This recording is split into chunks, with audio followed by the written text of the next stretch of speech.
to the Nintendo PlayStation podcast.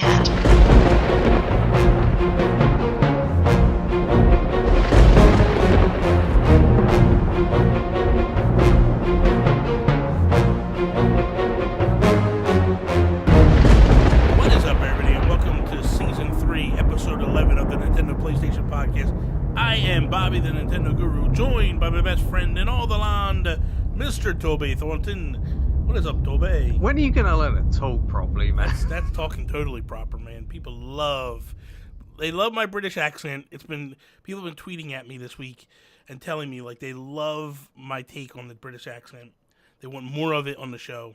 So I gotta give people what they want. All right, well, let's just have a lesson, right? Okay. It's not land. Nobody in England says land. Land, Bobby, land. Land? Yeah, land. Well, you say HD. I say what? HD. HD. Yeah. What? Say HD for me. HD. Yeah, HD. I'm confused. That's how you say HD. Yeah, HD. That's not how you say it. It's HD. No, H. Yeah, H. HD. You say HD. HD. It's not HD. It's hate. It is. It's H. eight. It's eight. I can't even say it right now. I got myself all backed up. If you say it wrong, you say it wrong. There's another word you say wrong too. When I hear you say it, I'll bring it out. I'm gonna cut you off when you say it because you say it a lot. Like NES. No, that's. Yeah. I know you hate that. That's fun. It's NES. Oh my god. How you doing, Toby? You alright? Yeah, I'm alright. Yeah, I'm alright. Yeah, I'm alright. Yeah. I'm alright. Yeah. I'm alright. I'm alright. Oh boy. You alright, Bobby? I am well, sir. I am very well. Got me my my big bottle of water here, and a little bit of coffee, protein bar. I'm good, man. I'm good. Protein bar, eh? Only you would pinpoint that. Oh boy. So I don't know if you. It's a shame. It's a shame that you're not, you're not up later at night. Well, 6 p.m. to 8 p.m. That's too late for you. Yeah, I'm in bed by 9. Because that'd be like, yeah. Because we're doing a new thing on Planet Nintendo Podcast. On Sundays, we're going live. And we're going for a couple hours. Mm-hmm. Man, I would love to get you on that show. Yeah. It would be a blast. You would love every second of it. Because you, dude, I think you've never really spoke to Pat and Joe before, right? Yeah, that's true. And I think you would get along with them really well. Especially Pat. Can they speak the Queen's English?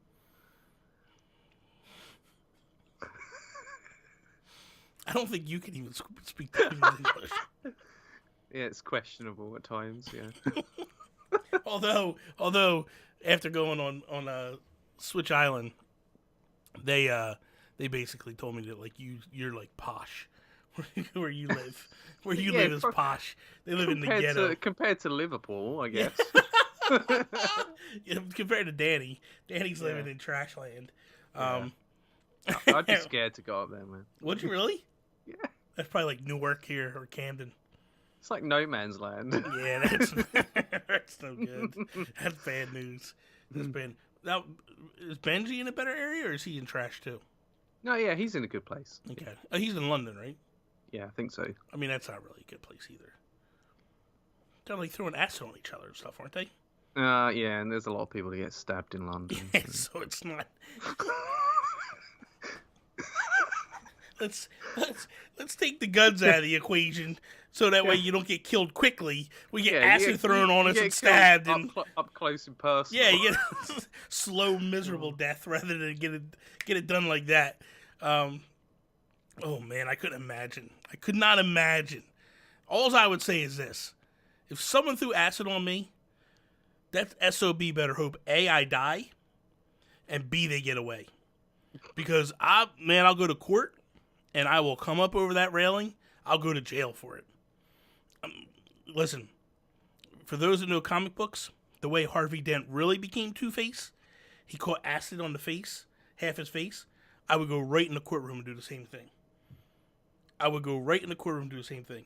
And I look at the judge and go, make the mistake of locking me up. And I'm going to tear this SOB apart. Dude, that's not okay with my eyes. Bobby, I think we're going off the rails a bit. Yeah, let me get it back under control. Oh, I apologize for that. It's just that moment just got me a little hepped up, man. Got me a little Mike Tyson, like ready to like eat your children and stuff, like got me all fired up. You remember that, don't you?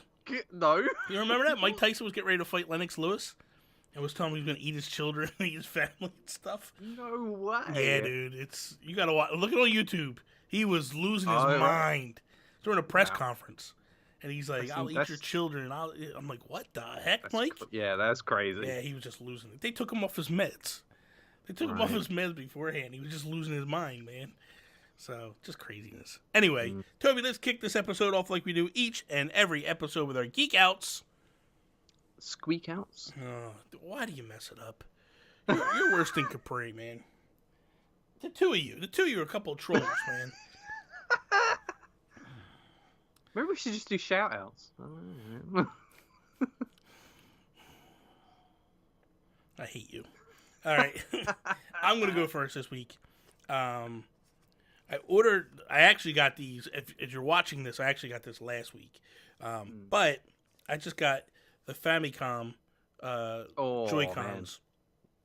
And dude, I didn't realize one of them had the speaker and all that. Yeah, the speaker and the microphone and all that stuff. Which, if you play Zelda 2, you can actually, can't you kill one of the enemies with the in Zelda 1? In Zelda 1. Can. Yeah. The one that jumps. Oh, what the hell's it called? Pole's voice. That's it. You can actually, don't you like you talk into the mic and it can kill him? Yeah. And it's pretty cool. It's pretty neat. So I got these. This guy, man. Same guy I got the 2DS from. The two. I keep looking over here because that's where your thing is. Sorry. The same guy I got the 2DS from. The Animal Crossing 2DS. Yeah. I reached out to him through eBay and I was like, "Hey, man, is there any way that you can get this thing?" And because I had seen them going on eBay for like $140, $150 a piece. Mm-hmm. Or I saw them like $125 plus another $20 or something for shipping. So I was like, man, I really want these things. I don't want to pay $150 or whatever. So I just was like, I randomly messaged him. His name's Hero. And I said, Hero, do you have these? Like, is there any way you can get them? Because the other problem is I'm having deja vu right now. Why? You already told this story on this podcast. For those? And I remember I went, I can be your hero. That was when I bought the other thing. That was when I bought the 2DS. Just listen to me. Shut up. All right. So anyway, I went to him and I said, "Hey, man,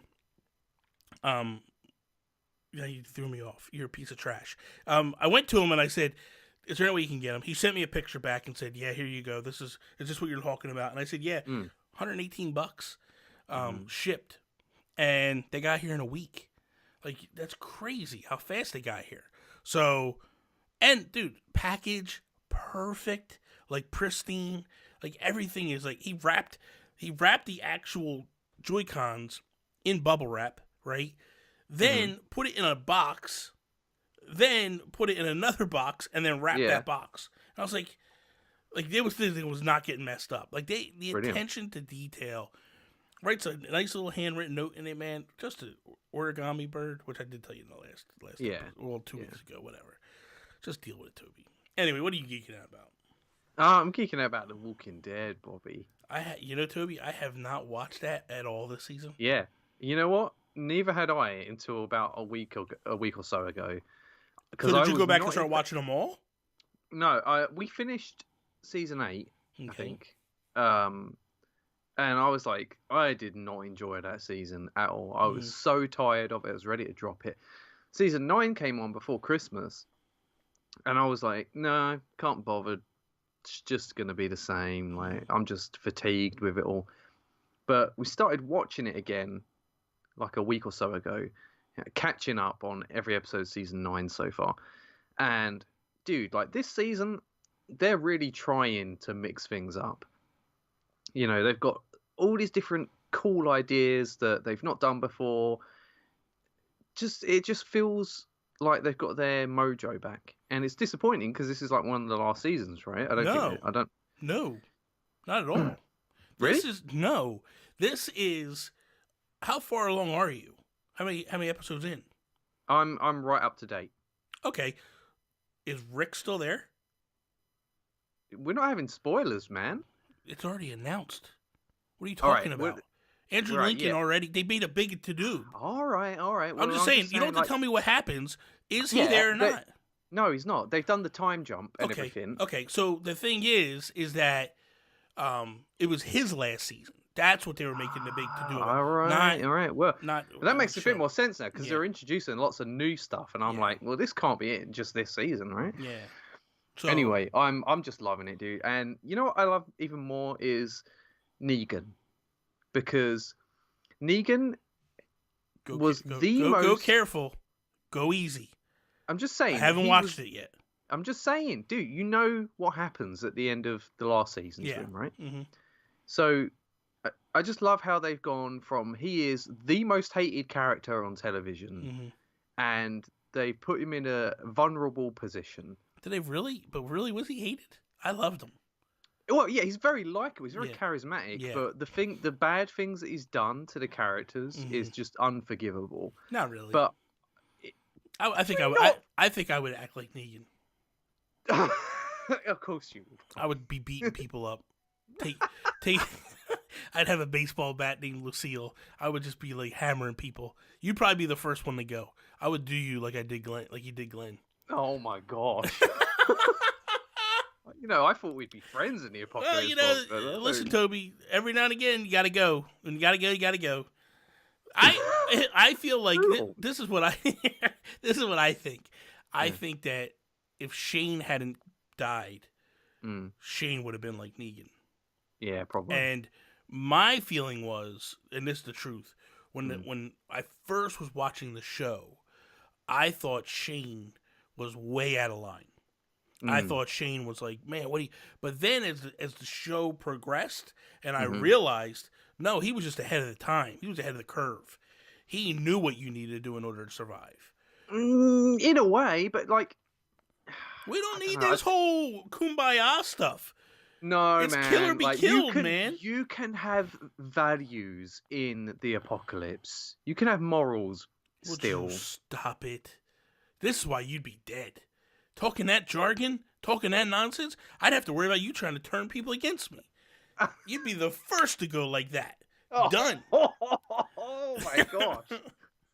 Wow, now I know where I stand. Listen, when Shane shot that big dude, Cletus, in the leg, so he get eaten by the walkers, I'd have done the same thing.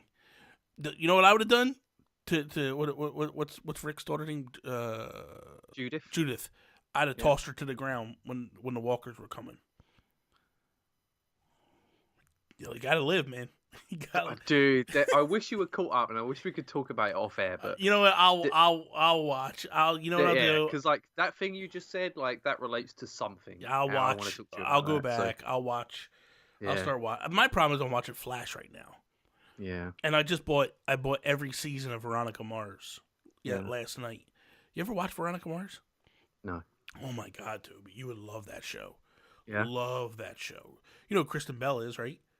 Probably. Sarah Marshall. Forgetting Sarah Marshall. Right. Okay. Right, yeah. She's Sarah Marshall in the show. Yeah. But dude, just a really funny, well-written, smart detective show. Like she's a kid in school, but her dad's a private detective, former sheriff of the town.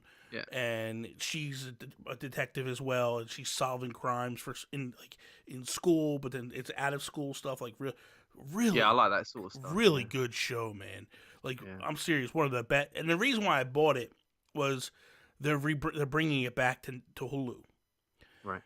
So I'm like, I might as well just watch all 3 seasons and get caught up. It's only 3 seasons, and I'll tell you this: if you get a chance.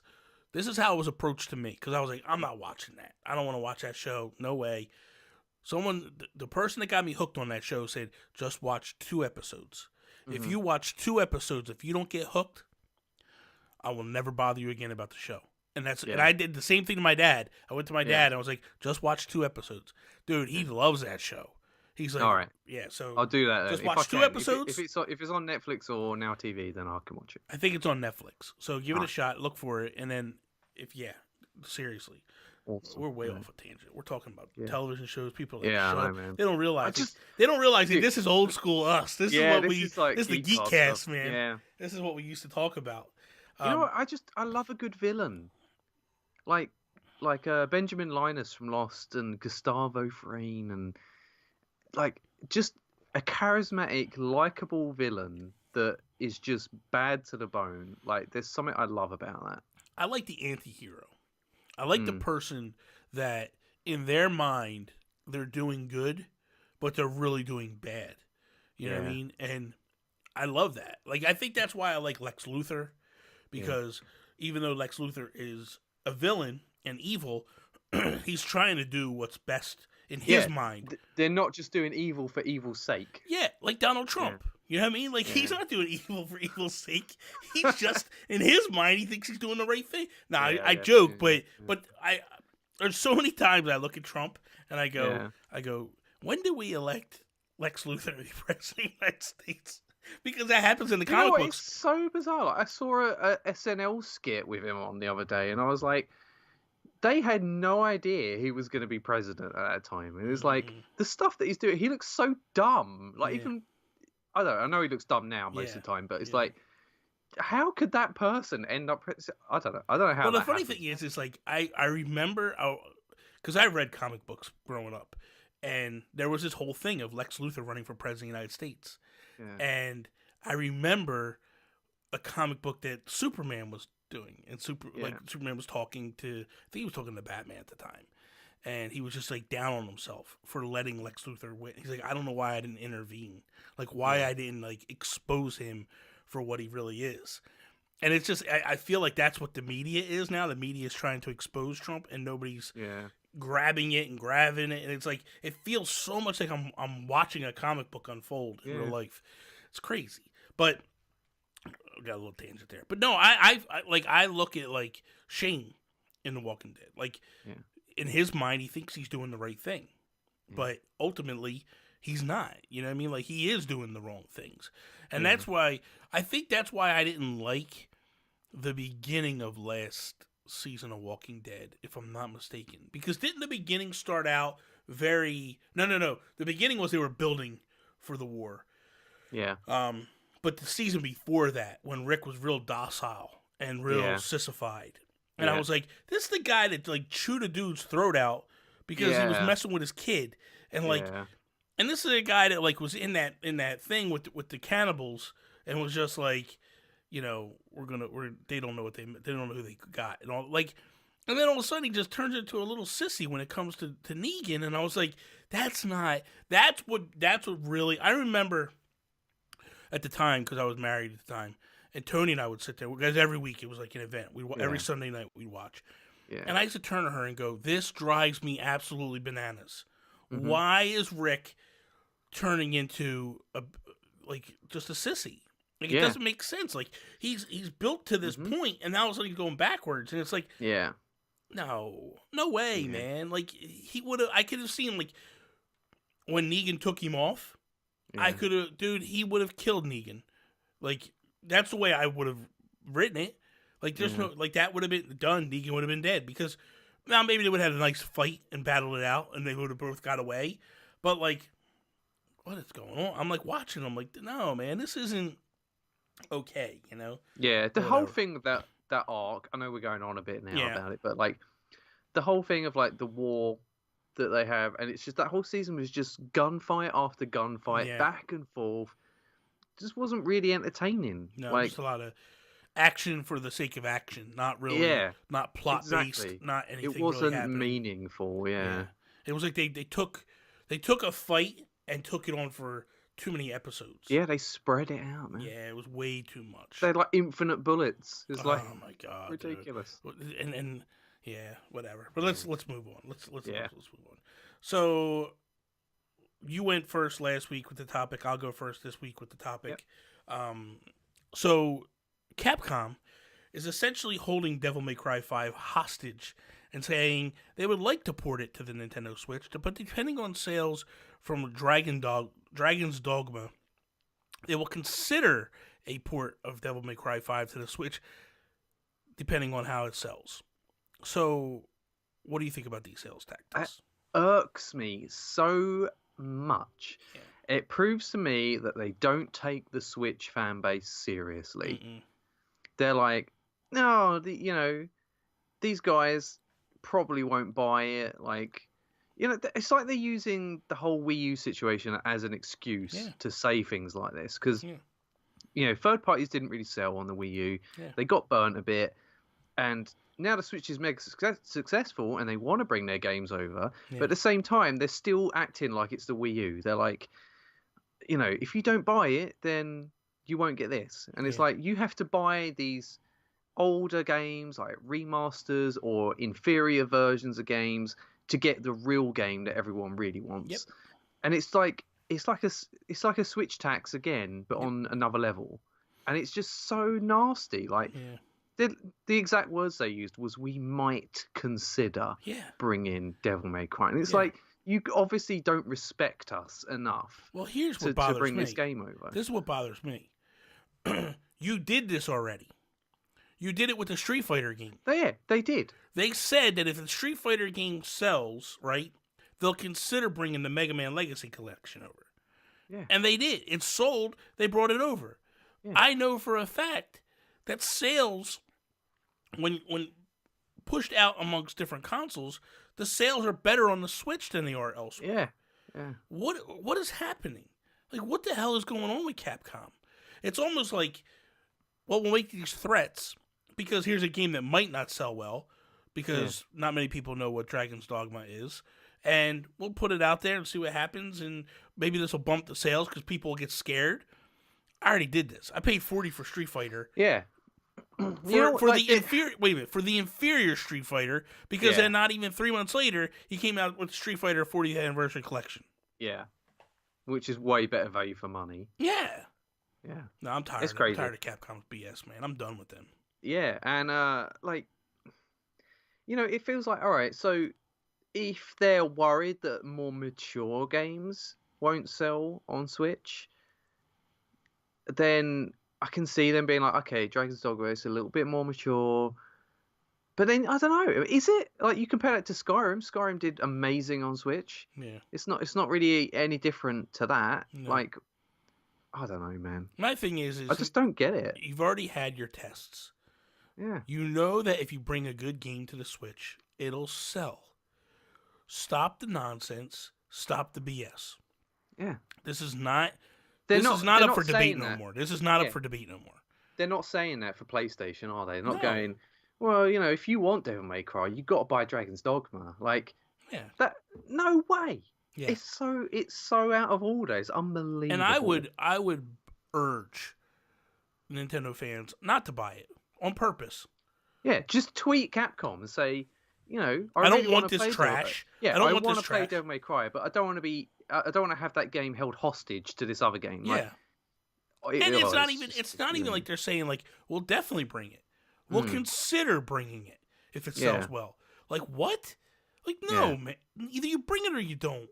Yeah. Because we're in a situation where you look at like Square. Square's dumping everything on the Switch because they know the console moves games. Like, what? Why? Like, there was the same thing of like when they put out the Disney Afternoon Collection, Capcom, and they didn't bring it to Switch. They brought it everywhere else but Switch. Yeah, we're not sure it's going to sell well on the Switch. What? Like, what world do you live in, bro? Like, that's a game that all those games were on a Nintendo console originally. Yeah, if it's going to sell well, it's going to sell well on a Nintendo console. I just don't. The mentality of Capcom really bothers me. The mentality of Capcom, honestly, just makes me go, this is why your company's failing, ultimately. Because you don't know what the hell you're doing over there. And it's like, just stop. Please stop. As a Switch fan, it feels like Capcom thinks we don't deserve games like that. Yeah. Like, we have to prove to them that we can handle a game like that. Like, I don't know. Well, It's just we don't get Resident Evil 2 remake. We get the other trash. Ridiculous prices. Yeah, like, what is happening? And then that's the other thing. They're not going to sell that well because they're too overpriced. Yeah. So then what's going to happen? They're going to turn around and go like, "Oh, the Nintendo fans don't buy games." It's so much like how all third parties handled the Wii U. Yeah. They put out stupid decisions of games. Nintendo fans didn't buy them, and then they blamed us for not buying games. Yeah. And it's like, man, I'm tired of you blaming me for your problems. Yeah. You blaming me because you make crap decisions.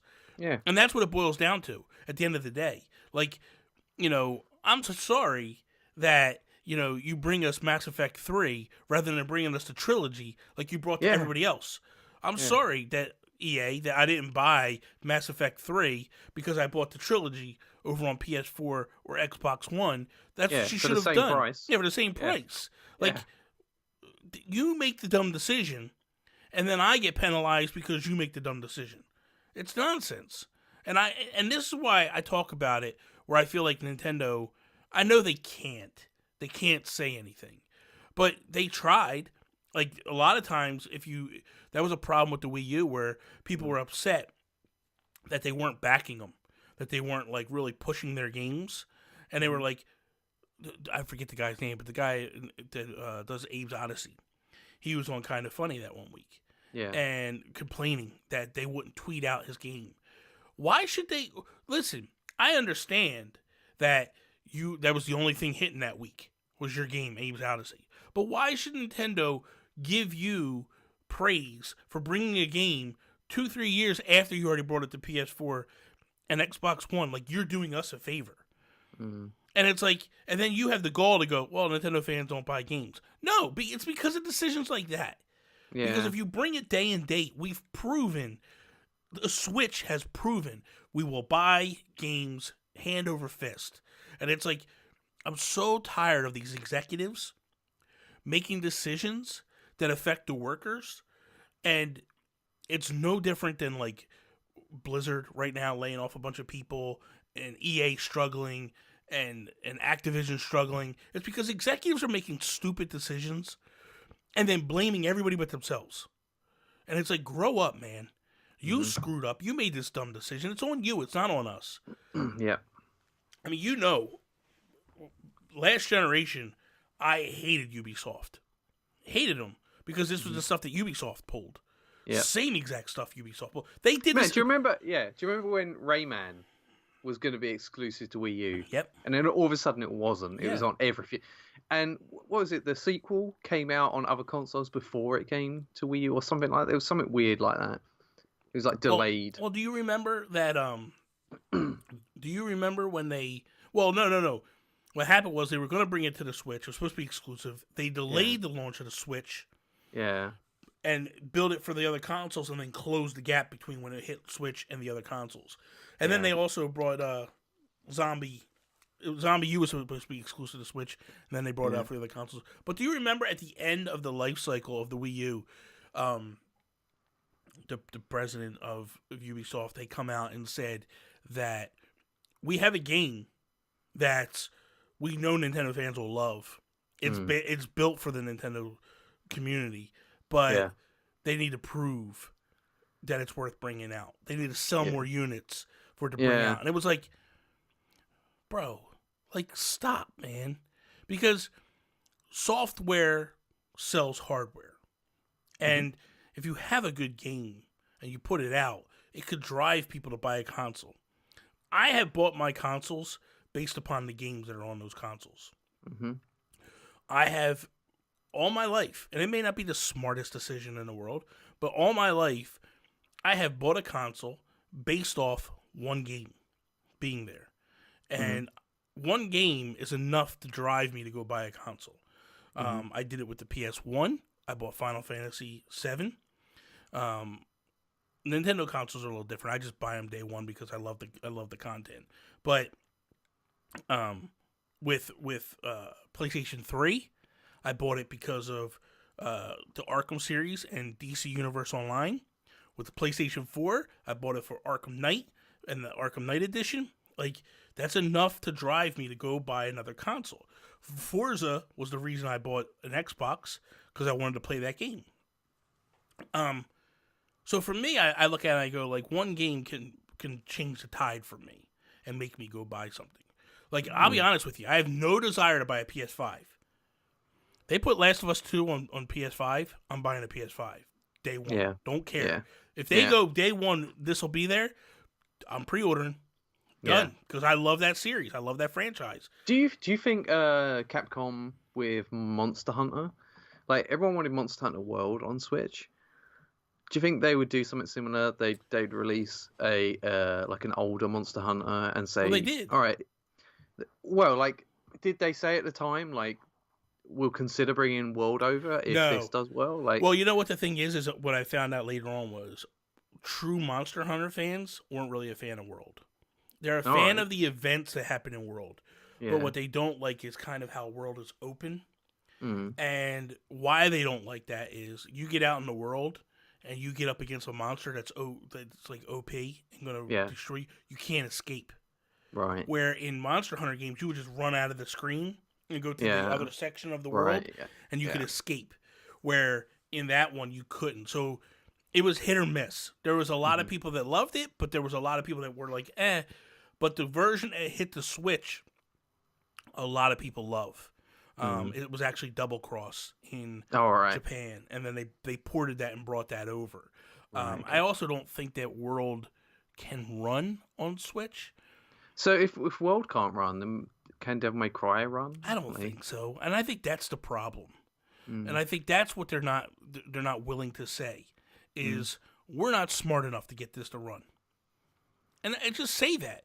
Just be candid and go. Nah, and I'm sorry. That's a derogatory. I shouldn't be saying it like that. Just say it's. This is how you approach it. You go, listen. Yeah. It's going to cost a lot of money to port this properly to make sure that it runs and optimizes what the Switch can do. In order to do that, we need to make sure that it's worth our investment, and this is what needs to happen. But they're not. They're just coming out and going like, if you want this, if you want us to consider doing this, you have to buy this. And that's not okay to me. Yeah.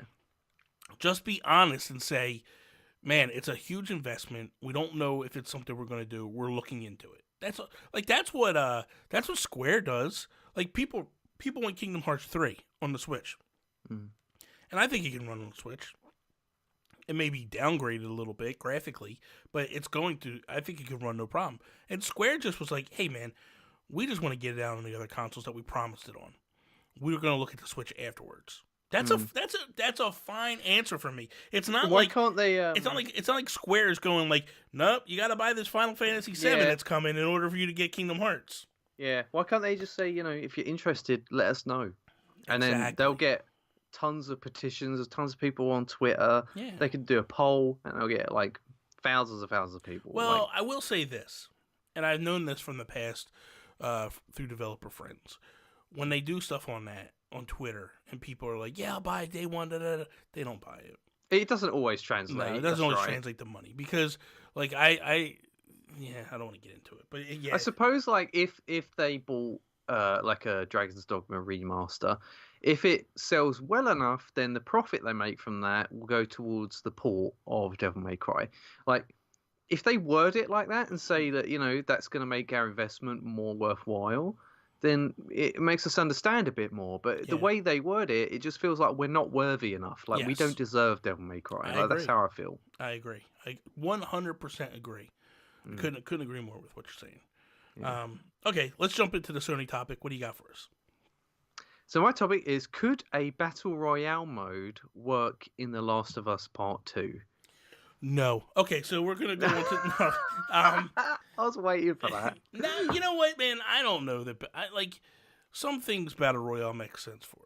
I don't know that a Last of Us... and Last of Us had a multiplayer on... had like a deathmatch. Yeah, and I think so did Uncharted, right? Uncharted did as well. Yep, yeah. I'm not really a fan of that. I don't think that Naughty Dog does those very well. I would almost just say to Naughty Dog, don't do multiplayer game. Like, we don't need multiplayer. If you're gonna do a battle royale mode, just do a dedicated battle royale mode. Yeah, I think that something like that, they'd have to put a lot more effort in than just to have it as a side mode from the main game. Yeah. I think it'd have to be its own product. Yeah.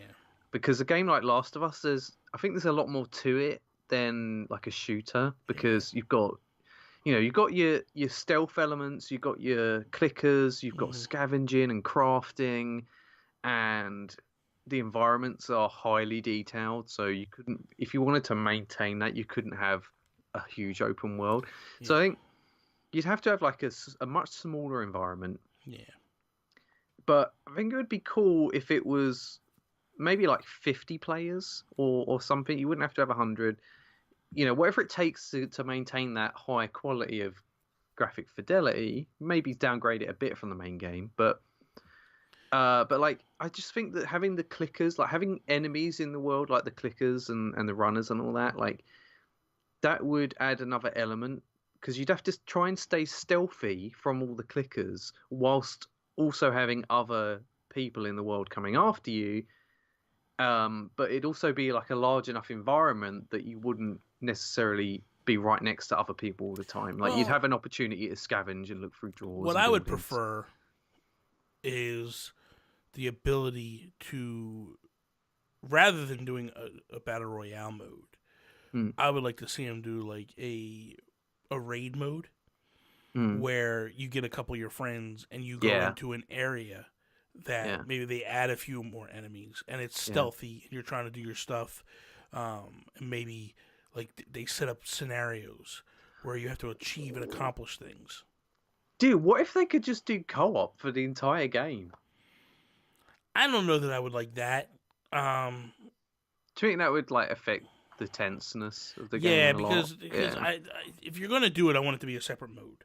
Yeah. Because I feel like there's an intensity to Last of Us. Yeah, you're right. Where if you have someone in your ear, you're losing that. Yeah, like, 100%. Think about it. There's times you go into certain areas and there's clickers running all over and you're freaking out. Because you can hear them all around you and you're like frozen. You can't move. Because you're like, if I move, they're coming. Because when they come, it's bad, man. It's lights scary, out. Man. Yeah. One thing, and the reason why, I don't know if you played Left Behind. No, I didn't. Oh my god, dude. What they did with Left Behind, and this is what has me excited for Last of Us 2, is they added this element to it where there's moments in it where, as Ellie, you're going into areas and like there's people coming after you. I mean, it's just not clickers. Yeah. So it basically takes place in the moments when Joel is knocked out. Yeah. It's in that moment of the story, that's where that takes place, where you're in a mall and you're trying to find items to take back to help Joel. Yeah. And so there's people that are hunting you and Joel, you know what I mean? As well as clickers, obviously. But you could take like a Molotov cocktail and throw it in a certain area and it would blow up, right? So now, because of the noise, the clickers go to it. But you throw it in the direction that the guys are. So then all of a sudden, the clickers and the people start fighting each other. And it was like, dude, this is so cool. Like, you can actually... I'm overwhelmed. I can't beat them by myself. But I can make them fight each other and then pick off the one or two that are left when it's done. So I like that. And I think about...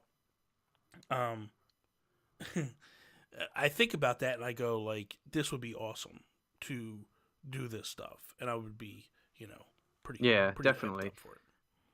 Another idea I had for like a multiplayer mode, like a battle royale, is that if you die to a clicker, then you become a clicker, right? Mm-hmm. You take control of a clicker, right? So, but to make it harder is like, because clickers are blind, right? They hear by the noise. Mm-hmm. So your screen would be like mostly just dark, like you can barely see a thing. But when other players make noise in the environment, like their outline might show up like somewhere, or the screen might get brighter in that particular area.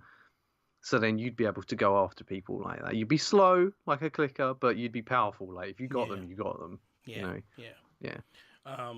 I like it. I like those aspects. Okay, so let's jump into our segment from Out of the Warp Pipe. And so again, just to reiterate what we said last week, I am part of a bunch of different message boards, groups, forums, and I basically have been seeing people asking questions of different people and not getting answered. So I thought, why not grab these questions? We'll kind of go through them and do them. But this week, because we like doing this, we took a lot more questions this week, and we're going to spend a little bit more time on it. So let's start with the first one. With Turok coming to Switch, what other third-party N64 games would you like to see follow it? Oh, that's a good question. Yeah.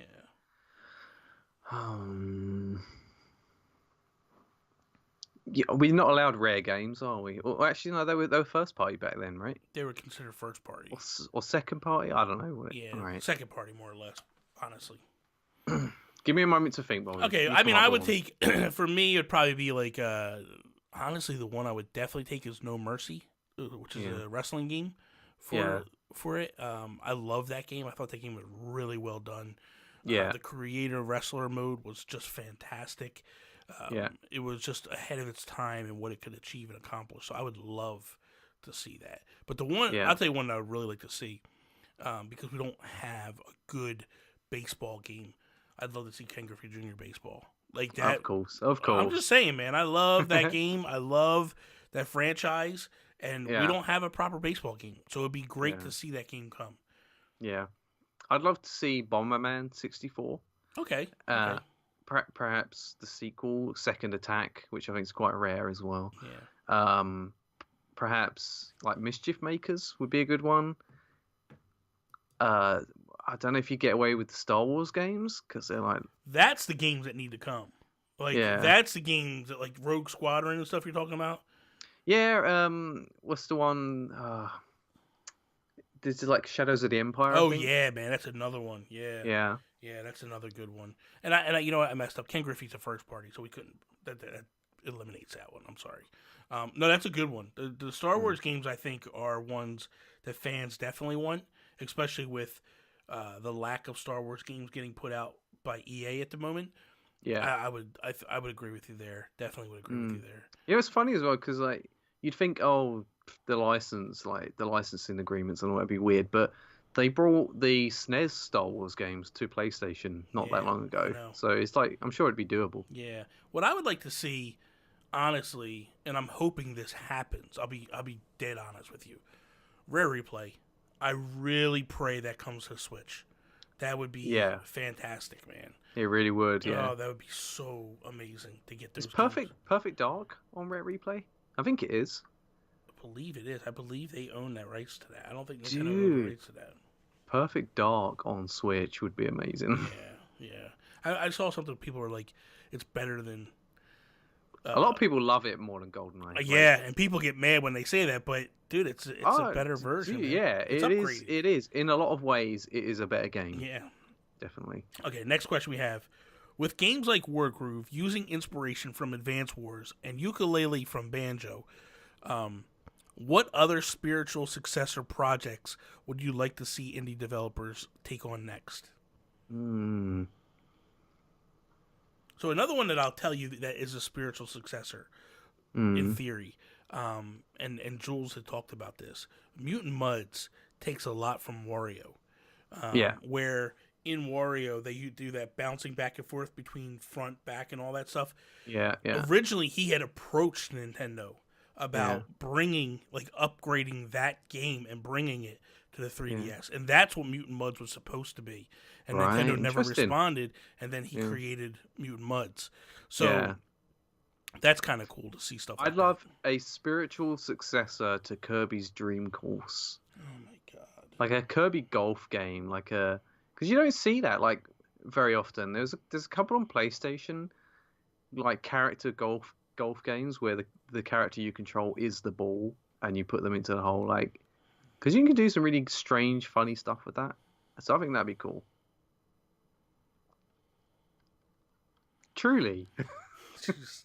I think the thing is a question like this is you're taking like the most popular games, but I really truly feel that we are getting a lot of spiritual successors right now. Well, yeah. I mean, what was that? Fast Racing RMX. That's like an F-Zero game. That's like an F-Zero game. You have The Messenger, which is like Ninja Gaiden.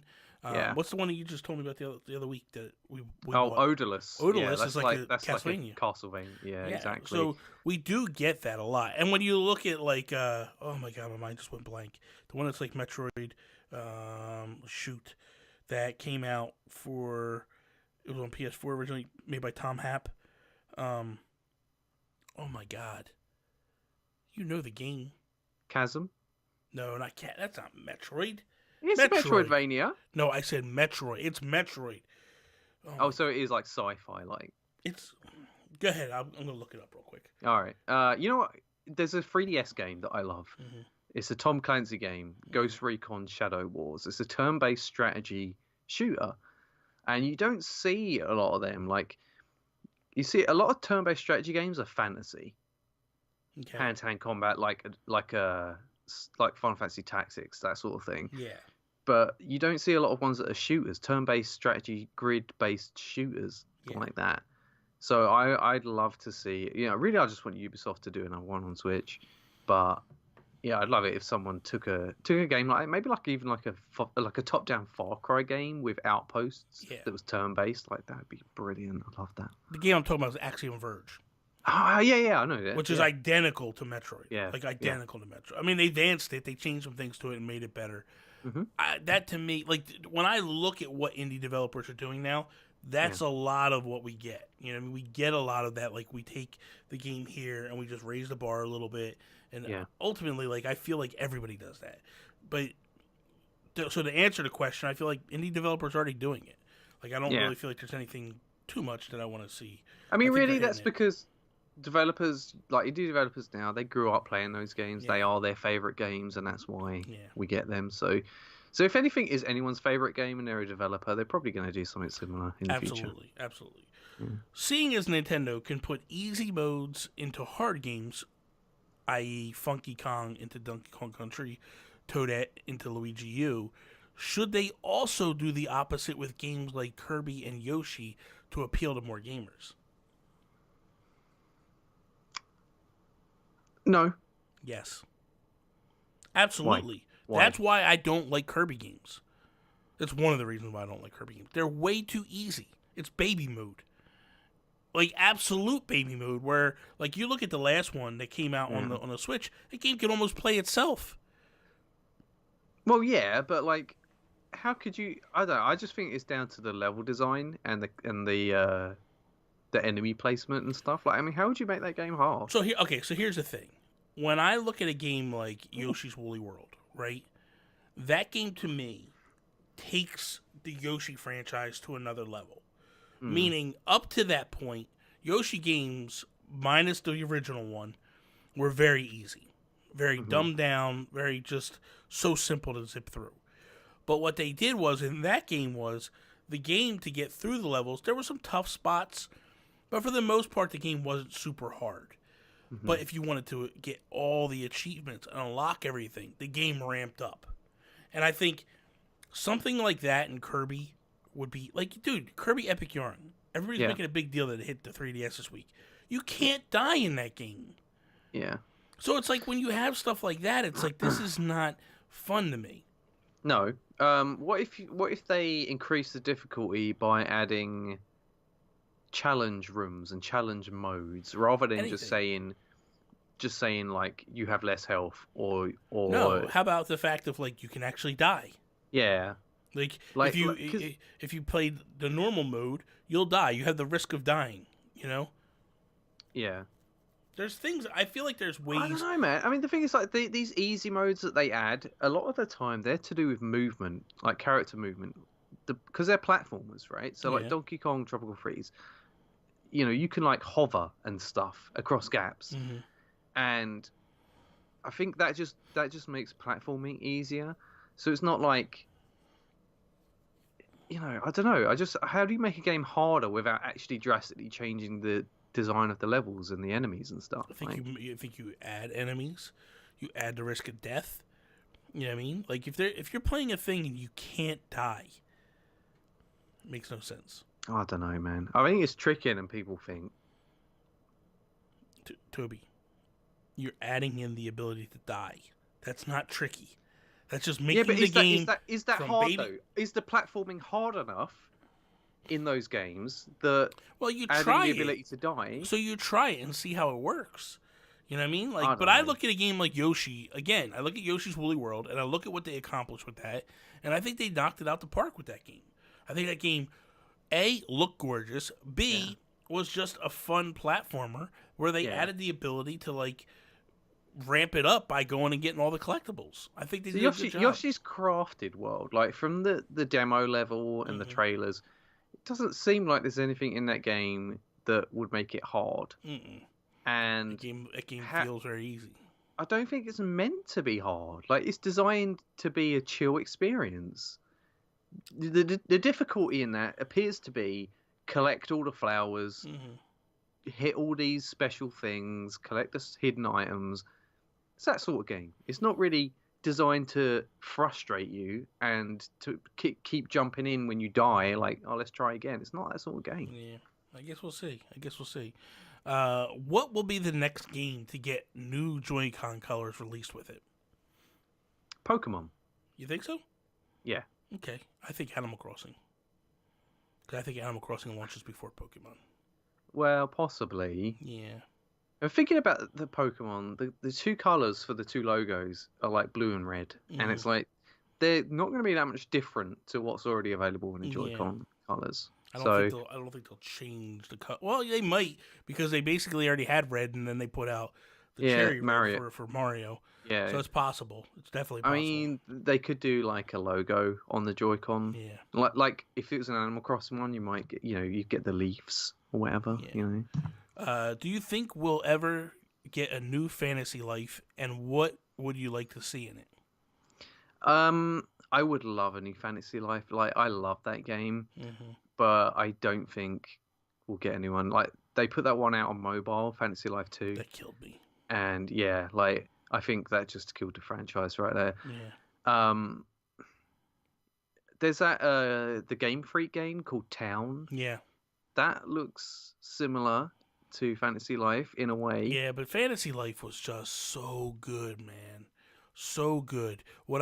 For me, just putting Fantasy Life on the Switch and giving people, because that's the thing that, like, I played that game. I put 50 plus hours into it. I loved it. Yeah, me too. Yeah. The one thing that I regret that I didn't do that I wish I did, I wish I would have played more online with it.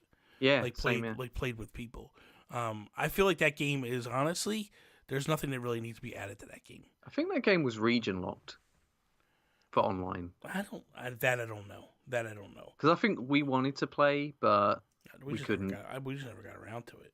There were a few games like that were online region locked. It was just that game was fantastic. That game was pretty damn perfect, and you didn't need to fuck it. You know what's great about that game is that you've got all these. It's like Final Fantasy. You got all these different jobs that you can take on, and you could go through the game and play the game in all these different ways. Like, if you wanted to go out and fight monsters, and that's all you enjoy doing, you could do that.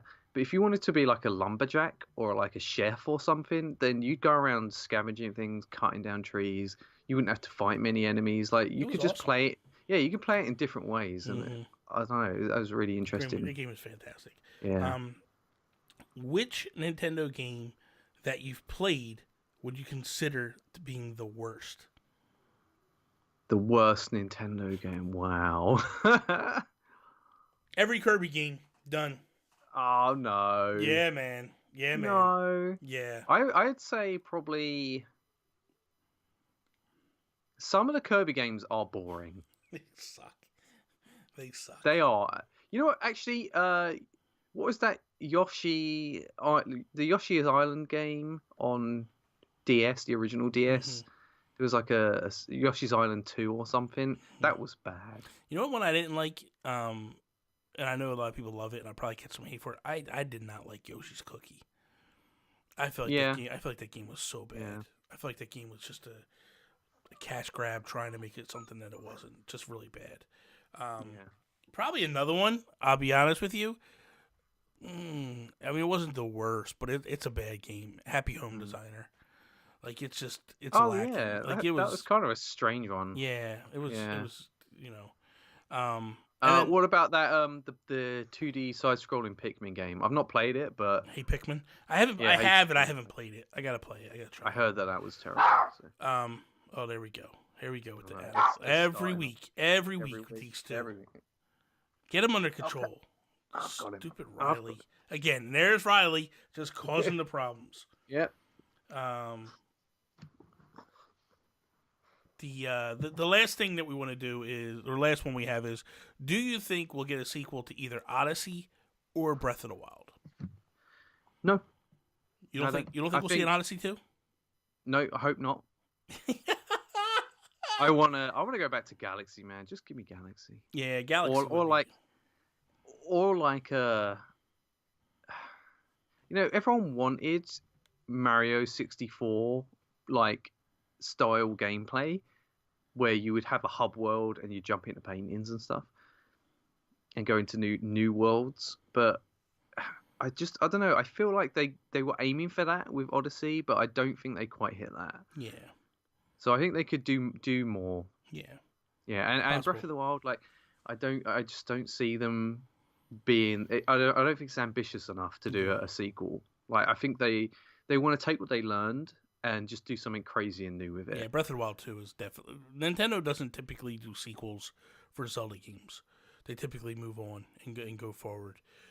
So I think they'll try to change... Like you said, they'll take what they learned, change it, come back, do something totally different. I think if we learn... How long do you think it will take them, though, to do that? Like about 5-7 years.